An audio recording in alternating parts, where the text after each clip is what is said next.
تو یہ غلطی ہو گئی ہے اللہ تعالیٰ سے، معاذ اللہ۔ ہمیں چاہیے کہ ہم اس غلطی کی بھی اصلاح کریں، اس لیے اس لفظ کو میں نے بدلا ہے۔ تو بہرحال یہ اتنا واضح جواب ہے کہ اس کے بعد کسی بحث کی گنجائش نہیں ہے۔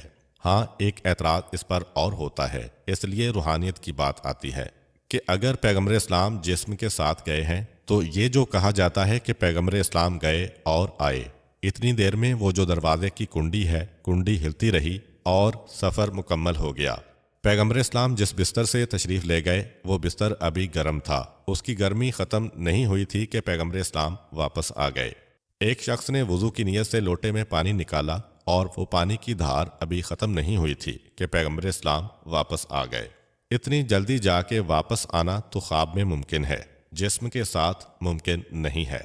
ہو سکتا ہے کسی زمانے میں یہ اعتراض معقول ہو، مگر آئنسٹائن کی ٹائم اینڈ سپیس تھیوری کے بعد تو یہ مسئلہ بھی ختم ہو گیا، اور اب سائنس نے ثابت کر دیا کہ یہ کوئی بڑا مسئلہ نہیں ہے۔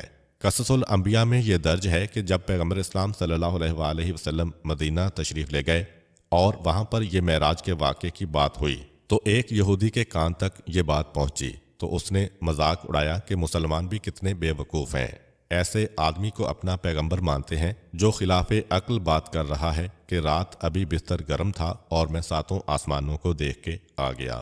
یہ بات پیغمبر اسلام صلی اللہ علیہ وآلہ وسلم کے کان تک بھی پہنچ گئی، لیکن پیغمبر اسلام خاموش رہے۔ اگلے ہی دن وہ یہودی مدینے کے باہر جو باغات، چشمے اور جھیلیں ہیں وہاں جاتا ہے اور ایک بڑی مچھلی پکڑ کے لاتا ہے، لا کے اپنی بیوی کو دی۔ مچھلی اس وقت تک ابھی تڑپ رہی تھی۔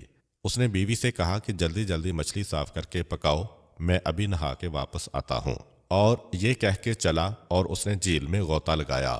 اب جب جھیل سے غوطہ لگا کے نکلا تو